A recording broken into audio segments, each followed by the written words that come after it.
एक आदमी ने भूखे बुजुर्ग को धक्के मारकर भगा दिया और कुछ दिन बाद उसी आदमी की किस्मत ने ऐसा पलटा खाया कि सब कुछ लुट गया। क्या यह सिर्फ इत्तेफाक था या कर्म का फल? ये कहानी है मुंबई के एक सफल बिजनेसमैन राहुल वर्मा की। करोड़ों की कंपनी का मालिक, नाम, शोहरत और रुतबा उसके पास सब कुछ था, लेकिन इन सब के साथ उसमें घमंड भी आ गया था। इंसानियत से उसका कोई लेना देना नहीं रह गया था। गरीबों को वो हिकारत की नजरों से देखता और उन्हें समाज का बोझ समझता। एक दिन राहुल के ऑफिस के बाहर एक बुजुर्ग भूखा बैठा था। उसने धीरे से कहा, बेटा, 2 दिन से कुछ खाया नहीं, थोड़ा खाना मिल जाता तो। इससे पहले कि वो अपनी बात पूरी करता, राहुल गुस्से में आया और उसे जोर का धक्का देकर चिल्लाया, जा यहां से।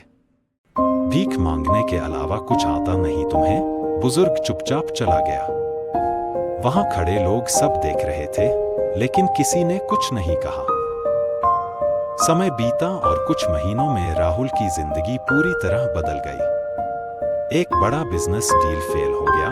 उसके पार्टनर उसे धोखा दे गए और बैंक ने लोन की वसूली शुरू कर दी। कुछ ही समय में उसे अपनी गाड़ियां, बंगला और ऑफिस सब बेचना पड़ा।